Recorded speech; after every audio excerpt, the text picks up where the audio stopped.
Wheat production పైన global warming effect. ఇది మనకు రీసెంట్గా చూస్తున్న న్యూస్. ఏం లేదు, వీట్ అనేది మీకు అందరికీ తెలిసిందే, రబీ క్రాప్.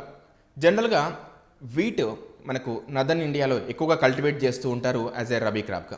ఈ టైంలో కురిసే ఏదైతే ఈ మంచు ఏదైతే ఉంటుందో దీనివల్ల కొంతవరకు వీట్ అనేది గ్రో అవుతూ ఉంటుంది. దాంతోపాటు మనకు ఈ వెస్టర్న్ డిస్టర్బెన్సెస్ వల్ల వచ్చే ఏదైతే మనకు వెస్టర్న్ డిస్టర్బెన్సెస్ వల్ల ఏవైతే ఉంటాయో వాటి వల్ల వచ్చే వర్షపాతం వల్ల కూడా మనకి ఇక్కడ నదర్న్ ఇండియాలో చాలా వరకు వీట్ అనేది కల్టివేట్ చేస్తూ ఉంటారు.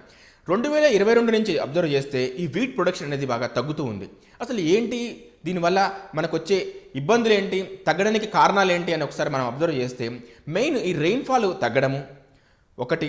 రెండోది ఏంటి అని అంటే ఈ టైంలో జనవరి, ఫిబ్రవరి, మార్చ్ ఈ టైంలో ఈ యావరేజ్ టెంపరేచర్స్ ఏవైతే ఉండాలో వాటికంటే ఎక్కువ టెంపరేచర్స్ రైజ్ అవ్వడం వల్ల కూడా మనకి వీట్ ప్రొడక్షన్ అనేది తగ్గుతూ ఉంది. ఈ ఇయర్ చూస్తే మనకు ఏంటి అని అంటే దాదాపు యావరేజ్గా ఉండాల్సిన టెంపరేచర్ కంటే 5 డిగ్రీ సెల్సియస్ ఎక్కువగా ఉన్నట్టు శాస్త్రవేత్తలు చెప్తూ ఉన్నారు. సో దీనివల్ల డెఫినెట్గా వీట్ ప్రొడక్షన్ ఏదైతే ఉందో అది తగ్గే అవకాశాలు ఉందని కూడా చెప్తూ ఉన్నారు.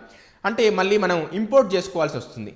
సో ఇక్కడ ఏంటి అని అంటే ఈ గ్లోబల్ వార్మింగ్ ఎఫెక్ట్ వల్ల కావచ్చు, లేదంటే ఒక జనరల్ ఫినామినాలో కావచ్చు, ఇక్కడ ఏంటి అంటే మనకు ఈ టెంపరేచర్స్ అనేవి పెరుగుతూ ఉన్నాయి, రెయిన్ఫాల్ అనేది తగ్గుతూ ఉంది, పర్టికులర్గా ఈ రబీ సీజన్లో. దానివల్ల ఏమవుతుందంటే మనకు ఈ వీట్ ప్రొడక్షన్ అనేది తగ్గుతూ ఉంది. మనం నెక్స్ట్ ఆల్టర్నేట్ ఏంటి అంటే జనరల్గా ఇంపోర్ట్ చేసుకోవాల్సి ఉంటుంది. ఆటోమేటిక్గా మనకి ఏమవుతుందంటే కాస్ట్ ఆఫ్ గూడ్స్ అనేది పెరుగుతూ ఉంది, మనకు వీట్ కాస్ట్ అనేది పెరుగుతుంది. మనం ఈ మధ్యకాలం అబ్జర్వ్ చేస్తే కూడా ఈ వీట్ కాస్ట్ అనేది మనకు పెరుగుతుంది. ఒకప్పుడు 50 రూపాయలకు దొరికే గోధుమ పిండి ఈరోజు 70 రూపాయలకు దొరుకుతుంది.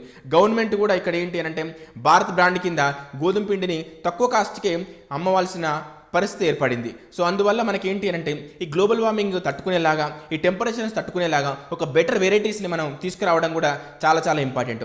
ఇప్పుడున్న చాలా వెరైటీస్, కల్టివేట్ చేస్తున్న వెరైటీస్ అప్పుడెప్పుడో గ్రీన్ రెవల్యూషన్ టైంలో తీసుకొచ్చిన వెరైటీస్ కూడా ఉన్నాయి. అఫ్కోర్స్ తర్వాత కొన్ని వెరైటీస్ వచ్చినా కూడా స్టిల్ చాలామంది ఫార్మర్స్ ఇంకా వాటిని డిపెండ్ అవుతూ ఉండడం వల్ల కూడా మనకి ఇక్కడ ఏంటి అంటే ప్రొడక్షన్ అనేది స్టాగ్నెంట్ అయింది, ప్రొడక్టివిటీ అనేది స్టాగ్నెంట్ అయింది. సో ఇక్కడ మనకు కొత్త వంగడాలను తీసుకొచ్చి రీసెర్చ్ అండ్ డెవలప్మెంట్ని ఎంకరేజ్ చేసి కొత్త వంగడాలను తీసుకొచ్చి మనకి ఇక్కడ ప్రొడక్షన్ ఎక్కువ ఇంప్రూవ్ చేయాల్సిన అవసరం అయితే మనకు డెఫినెట్గా ఉంది.